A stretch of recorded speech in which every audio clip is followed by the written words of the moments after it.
МБ-т Телевиз аймгийн хууль зүйн хэлтстэй хамтран бэлтгэл явуулдаг дуудлага нэвтрүүлгийн шинэ дугаар хүрэхэд бэлэн болсон байна. За энэ удаагийн дугаараа бид аймгийн шүүхийн шийдвэр гүйцэтгэх газар болон 20437 дугаар ангийн дотоод бүтц үйл ажиллагааг танилцуулах болно. Хүлээн авч үзсэн үү?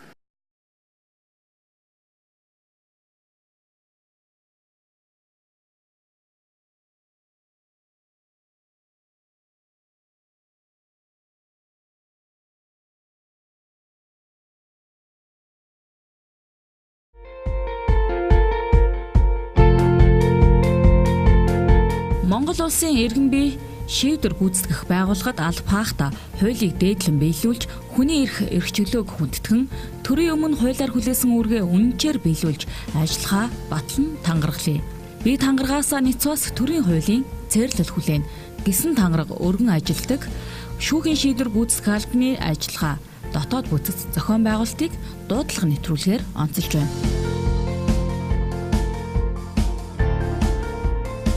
Нийгмээс тусгаарлагдсан иргэдтэй ингэж ажилтдаг нь бол онцлог болж байгаа. Энэ нийгэмд бол үйлдсэн гэмт хэргийнхаа улмаас энд ял эдэлж байгаа ялтнуудад тэднийг нийгэмшүүлэх, нийгэмд гараад бие хүн болох, эргээд одоо ар гэр нийгэмдээ гараад хэрэгцээтэй хүн болох талаас нь манай байгууллага нэлээд зорилго тавин ажилладаг. Тэгээд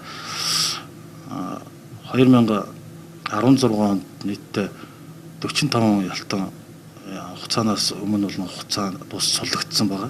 Эдгээр ялтнуудыг бол хөдөлмөрийн хэлцтэйгээ хамтарч одоо ингээд тэднийг ажил хөдөлмөртэй болгох талаар хамтарч ажилласнаар бол нийтдээ 32 хүнийг ажил хөдөлмөртэй болгож ингээд нийгэмд нь гаргасан байна. Яг өнөөдрийн байдлаар хоригдж байгаа ялтан хоригдч нарын онц хүнд гэмт хэрэгтэй 32 хүн байна.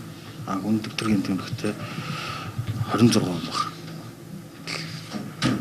За эдгээр гэмт хэргийн онцлог шинжит юунаас нь харахад бол дээрэмдэх гэмт хэрэг, хүчингийн гэмт хэрэг, хуайны гэмт хэрэг, хулгаан гэмт хэрэг бол зонхлох нь ихэнх нь бол нийт айлдалж байгаа 97 хүний бол нэг 60-70% нь бол үлдсэн байж байгаа. Яг өнөөдөр 97 хүний ял эдэлж байгаа 97 хүний бол давтан гэмт хэрэгтэй бол 46% байгаа. Эдгээрт бол тусгаарлан судалгаа гаргаж бол дахин гэмт хэрэг үйлдвэрлэхгүй байх. Эргээд нийгэмд гараад ар гэр амьдрал ахуйдаа хэрэгтэй хүн болох, нийгэмдээ хэрэгтэй хүн болох, байр суурь олох талаас нь бол тодорхой зорилго тавин ажиллаж байгаа. Энэндээ бол үрхийн тулд эдгээр ялтнуудыг мэргэжилтэй, боловсролтой болгохын тулд төрийн болон төрийн бус байгууллагуудтай ингээд хамтарч ажилладаг. 2016 онд бол нийтдээ манайх сантехникч, гагнуурчин, бусад нэг мэргэжил барилгын өргөн мэргэжлээр бол нэг 37 хүнийг бол мэргэжилтэй болгож чадамжийн гэрчлэл болгож ингэж ажилласан байна. Шүүхийн шийдвэр гүйцэтгэх ерхий газраас дэвшүүлж байгаа зорилтын хүрээнд 2016 онд маш олон ажил үргийг хэрэгжүүлсэн байгаа. За үүнд болохоор аль багш дундын усан хичээл сургалт хүмүүжил, за мөн ялтны дундаас орголт гэмт хэрэг зөрчил гаргуулахгүй байх, за мөн ялтны хөлбөр эрхлэлтийг 100% нэмэгдүүлж тэднээс гэм хорийн төлбөрийг төлүүлж харт хэрэгтэд хохирлыг арилгах тал дээр бид онцгойлон ажиллаж байгаа. Шүүхийн шийдвэр гүйцэтгэх газрын албаагчдын нэг өдрийн ажил ингэж эхэлдэг. Да, чуть-чуть это дайте туру слышать. Şimdi tam da olur. Şimdi da. Şimdi da olur. Şimdi da olur.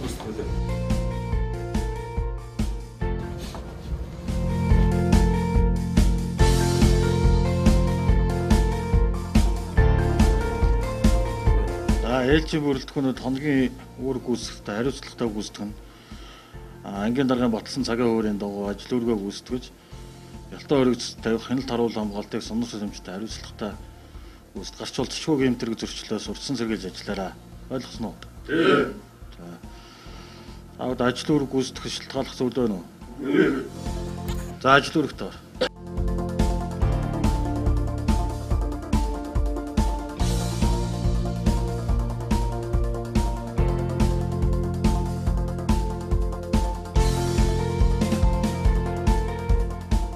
шүүхийн шийдвэр гүйцэтгэх ажиллагааны төлбөр тэтгэлэгтэй холбоотой бол манай бас үйл ажиллагаа явагддаг.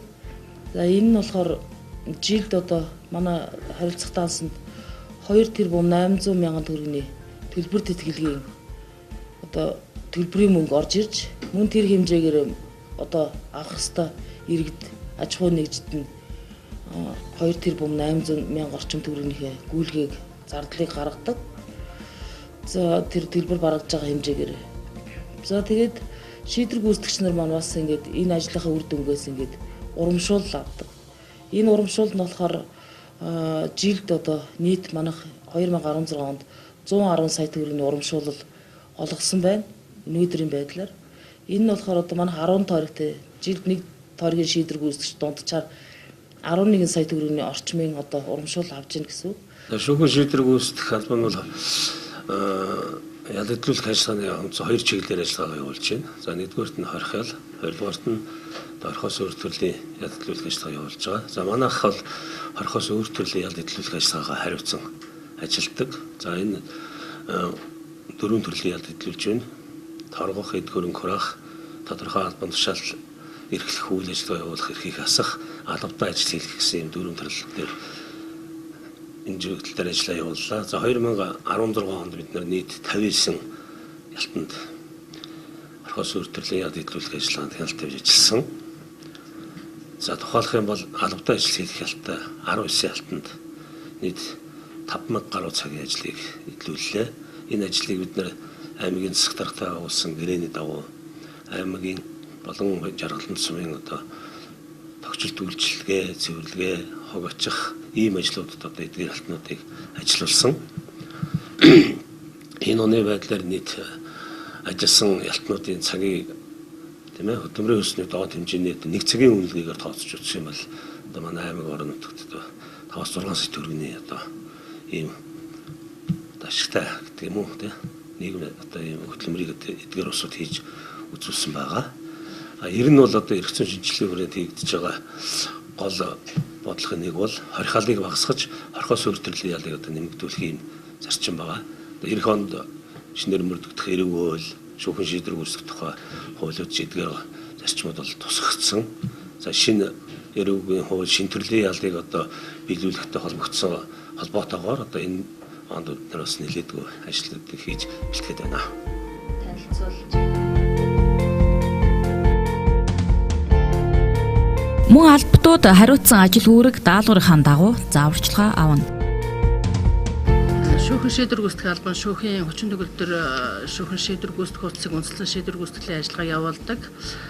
Манайх бол жилдээ 1000 гаруй гүйцэтгэх хуульцсан дээр ажиллагаа хийдэг. Хувь хүн болон хуулийн этгээд аж ахуй нэгж байгууллагаас төлбөр гаргуулдаг. Үүнтэй холбогдуулан бас шийдвэр гүйцэтгэлийн ажиллагаа нэлээд удаан хугацаагаар үргэлжлэх шийдвэр гүйцэтгэлийн ажиллагааг хүндрүүлж байгаа. Зарим нэг аж ахуй нэгж өндөр үнийн дүнтэй гүйцэтгэх баримтчдээр өрн битэмжилсэн байгаа.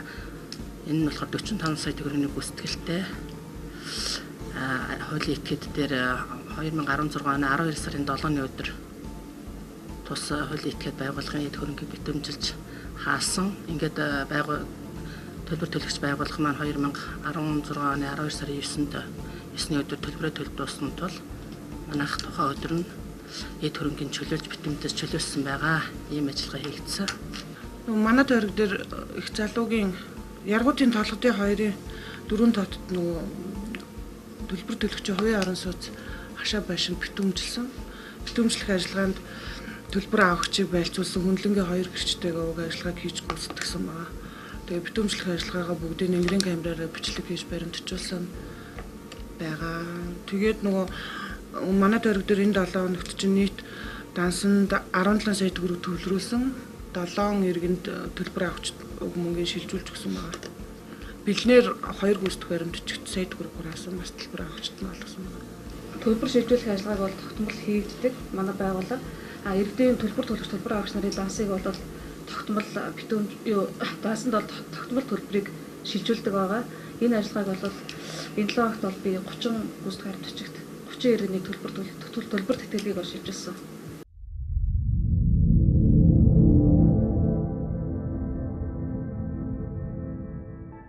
За Орхон аймаг дахь шүүхийн шийдвэр гүйцэтгэх албаны шийдвэр гүйцэтгэлийн тасаг нь Орхон аймгийн Баян өндөр сум, Жаргалант сум мөн 23 багийг хариалсан 10 тойрогт 10 шийдвэр гүйцэтгэгч иргэний шийдвэр гүйцэтгэлийн үйл ажиллагаа явуулдаг.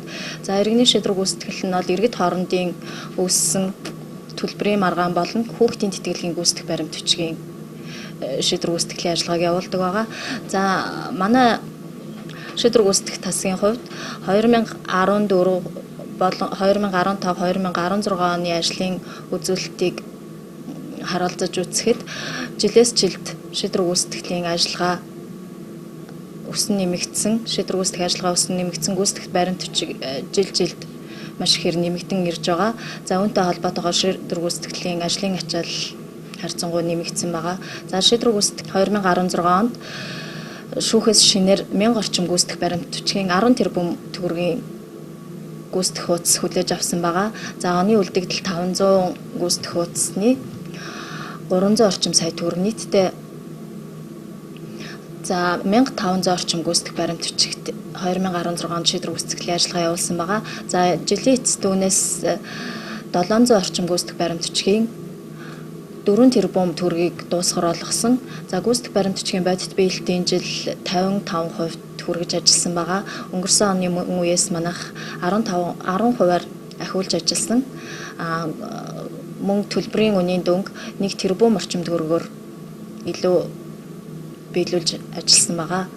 За шийдвэр гүйцэтгэгч нар өдөр бүр шийдвэр гүйцэтгэлийн ажиллагаагаа явуулахдаа мөн хүүхдийн тэтгэлгийн гүйцэтгэх баримт бичих төлхөө анхаарч ажиллаж байгаа.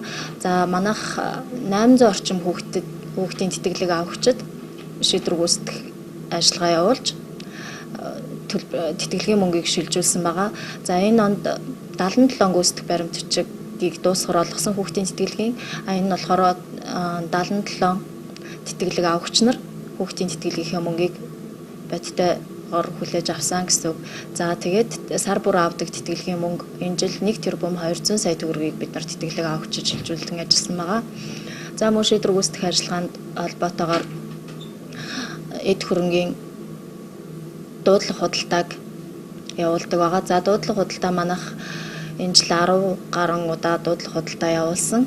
Нэгэр 15-6 орчим үл хөдлөлийн төрөнгийг дуудлага худалдаанд орж худалдан борлуулж төлбөр авахч нарын эрх ашигыг хангаж ажилласан байна.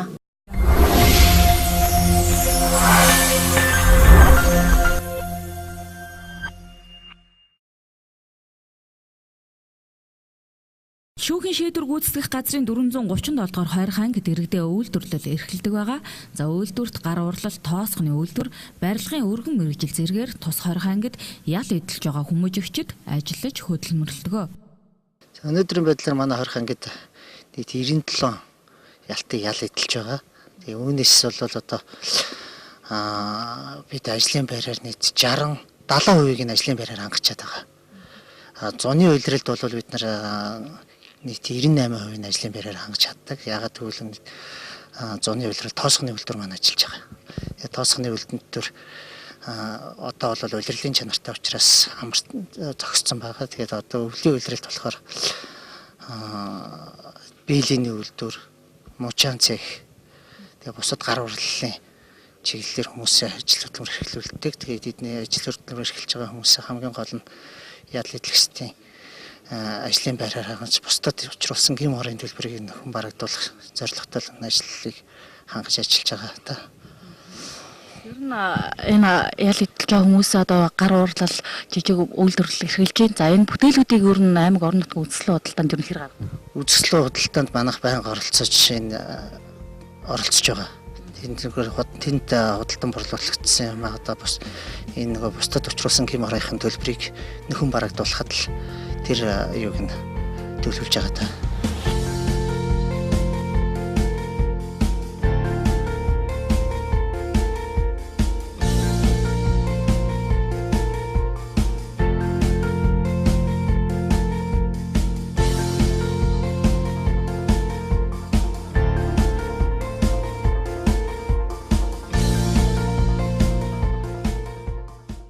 Энд хойрох ангид алдаж энд яваад ирсэн нэгээр энэ толгойн ангид ирээд энэ мужины зэгт орж сэлбэрчнээр ажиллаж байгаа. Тэгээ өөрийнхөө сэлсэн энэ сэлбэр 3 гэр сэлж гаргасан. Энэ сэлбэр одоо алдаж орж ирсэн хүмүүстэй энэ сэлбэрийг зааж сургаж ингэж ажиллаж байна. Та нарын бүтээлийг бас аймаг орон нутг руу гаргадаг чинь таны одоо ямар бүтээл жишээ нь явж байсан? Сэлбэртэйгээр тэгэл цар тавг эмээлийн тавиар гэл ерөөсөө тэгээ сэлбэрээр хийж болох бүх сэлбэртэй юмнууд орон нутгийн үйлчлэл модалтанд авч тавигддаг. Ер нь одоо эндээсээ гараад амьдрал дээр гарахаараа та ер нь яаж амьдрыг бодож байна? Таны бодсон сансан ер нь юу вэ? Би одоо энэ амьдралд гараад мужаны тэмцээгтэй болж өөрөө энэ сэлбэрээр дагнан ажиллаж сэлбэртэй одоо тавилга гэр мэрэ хийж цаашдаа амьдрал гэж бодож байгаа. Орхон аймгийн шүүхийн шийдвэр гүйцэтгэх газрын хорих 437 дугаар хорих ангийн байрыг 3 давхраар шинээр ашиглалтанд оруулсан ба хорих ангийн байрны дотоод зохион байгуулалтын талаар дэд дарга мөнх цул дэлгэрэнгүй тайлбарлаж үйл ажиллагааг танилцуулсан юм а. За энэ манай хорих ангийн нэгдсэн галдгоо бүх нөгөө галзуух нь бол цахилгаан хэрэгслээр бол тоногдогдсон. Одоо энд өглөө өдөр оройн хоол ингээд зэсээр батлагдаад ангийн дараа батлаад ингээд өгчдөг. Норматив энэ урд дуур ингээд бүгдийг ингээд батлаа гаргацсан байна. Манайх ялтных хорих анги нь болохоор 3600 кг орой хоолтой. Цагдаа хорих нь болохоор 3400 кг орой хоол өдөрт ишлэгтэй хоол иддэг. Тэгээ өдөртөө албаа агчд бол өдөр харуулган балтын сайныхаа цагаар харуулган балтын албаа агчд хоолоор үйлчилдэг.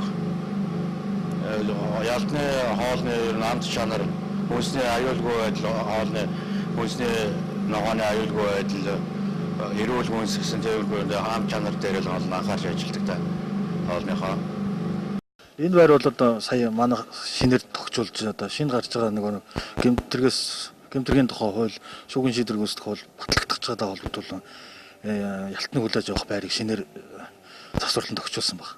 За энд болохоор эмч тоо өртгөл суугаад тэгээ ээлжийн бүлтгэн суугаад гаднаас ирж байгаа шинээр ял идэхээр ирж байгаа хорих ангиас ирж байгаа өөр хорих ангиас болон бусад цагдаа орхоноос ирж байгаа ялтнуудыг энд хүлээж аваад энэ ч хүмүүсийнхээ гаднаас ирсэн бүх юмнуудыг энэ ч хадгаламжийн өрөө гэж байна. Тэмцэнэ хадгалаад цаашаа энэ усаас өрдөг хувцс норомтой хувцс өнжил ус бус өөрт нь хэрэгцээтэй юмнуудыг хангаад тэгээд цаашаа ялтныхаа байр руу ингээд оруулдаг ийм газар байна. За энэ манай шашны өрөө гэж ийм өрөө ажиллаулдаг. Энэ өрөөнд болохоор нөгөө нэг манай дотор оригдж байгаа хүмүүсийн ар гэрт нь янз янзын гачигдал зовлон тохиолдох үед энэ хүр дээр эргүүлээд энд зулаа өргөөд бас маань эргүүлээд ингээд суудаг ийм өрөө байна. Бас сэтгэлийн нөгөө нэг ар гэртээ бас нэг юм тохиолдох сэтгэлтэй бас нэг тайвшруулах ийм өрөө болж өгч байгаа байхгүй. Тэрүүгээрээ бас нэг юм онцлогтой.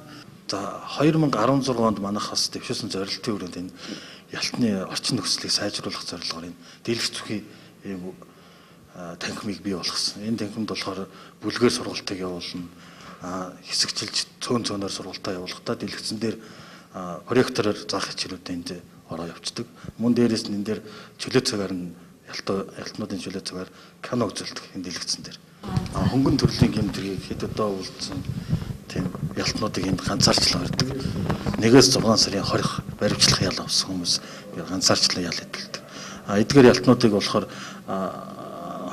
албаны даргын баталсан цагийн хуваарийн дагуу үйл ажиллагаанд оролцуулаад сургалтанд нь хамруулад хоол цайнд нь оруулаад ингээд явцдаг.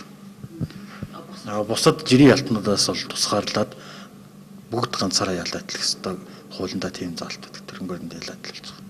Одоо 20 анги 2009 онд 2 анги болсон манайх. Тэрнээс хойш бол оронтой батлагдаг. Ерөнхий газартай бол яг хүсэлт юмнууд бол тавиалаад тэгээ одоо шийдэгдэж яваагүй. Гэхдээ манай баг хэмжээ нь 20 анги цагдаа орхойны ялтаа өргөжтэй эрүүл мэндэгээр үзэж ингээд явчихдаг. Тэгээд бүр нөгөө шаардлагатай тохиолдолд нөгөө хагалгаа эмнэлэгтэй нарийн мэрэгжлийн эмчлүүлэх шаардлагатай тийм хүмүүс бол Улаанбаатар дотроо 401 дугаар ингээд манай нэгдсэн юм л баг. Тэнд авчиж хэвтүүлээ 14 өнөөр 10 өнөөр хэвтүүлээ буцаагаад авчирч.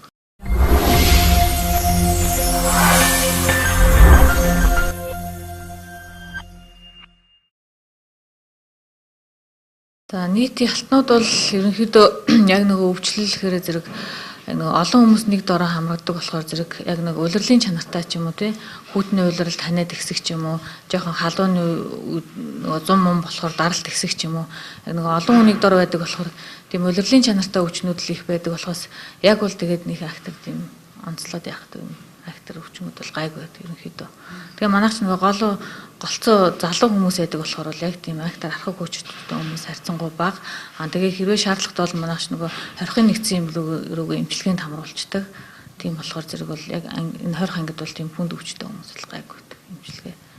За биднийг 20 ангийн байртаа танилцаж явах үеэр мөрдөн байцаалтанд байгаа болон 20 ангид ял идэлж байгаа иргэдийн эрх зөрчигдөж байна уу? Нэг хүнд ногдох метр квадрат хангалттай байна уу? Шаардлагатай орчноор хангаж байна уу гэсэн тал дээр хяналт тавихаар хяналтын прокурор ажиллаж байсан юм а. Прокурорын газраас болохоор олон хоригдогч хуулийн заасан эрх үүргээ хэрэгжүүлэх одоо ямар болцоо нөхцөл хангагдаж байгаа юм тийм ээ. За орой хорны ахуй нөхцөл ямар байдалтай байгаа юм. Түүнд л одоо олон хяналтаа чиглүүлж ажилладаг. Манайх улсын ерхий прокурорын 2015 оны 8 сард баталсан А80 тод ерхий прокурорын тушаалаар батлагдсан заавар журам байдгийг. Тэр заавар журмын дагуу бол 7 хоног бүр орой хорны үйл ажиллагаатай ер нь танилцж явах хэрэгтэй бижилж. Яг одоо энэ ял үйлдвэрлэх ажиллагаанд хяналт байгаа ажил хариуцсан прокурорууд ялангуяа энэ орой хорны үйл ажиллагаатай 7 хоног бүр танилцж байгаа. За 20 ангийн үйл ажиллагаадаас сард одоо нэгээс доош бүрдээ танилцж явах хэрэгтэй. Бусад одоо албадах саадуулах байрны үйл ажиллагаатай мөн сард нэгээс доош бүрдээ танилцж явах хэрэгтэй. Танилцахад шаардлагатай шалгалт ажиллагаа үргэлжлүүлж болно. За оригдогч болон орих ангийн ялтан хүмүүстэй бол биежилж уулздаг болно. За орих байрны болон орих ангийн албан агч нартай бас биежилж уулзна. За тэдний холбогдох үйл ажиллагаанд хөдөлж байгаа ажлын эрс болсон бүртгэл хэрэгсэл одоо бүх юмудаа бол бичил танилцдаг. За илэрсэн зөрчлөө бол газар дээр нь арилгах үүрэгтэй. За энэ маань нөгөө хүний эрхийг одоо хангах үндсэн одоо чиг үүрэгтэй бол одоо ийм ажил байгаа.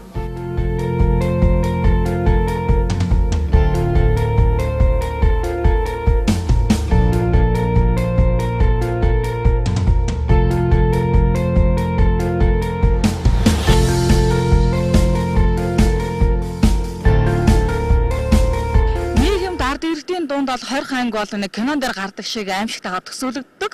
За харин энд 20 анги бол орчин үед бол маш их боловсон. За хүний эрхийг бас хүндлэн дээдэлдэг болсноор маш их даваа талтай болсон байна.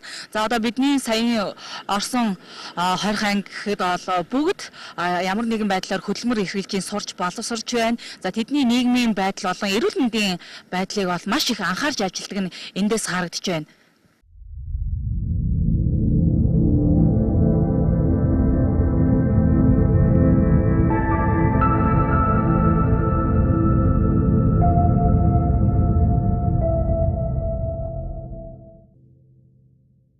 За дуудлага нэвтрүүлэгтэй хамтдаа байсан үзэгч та бүхэндээ баярлалаа. Эх 7 өдрийн шинэ дугаараар иргэн уулзлаа. Баяртай үзэгчтэй.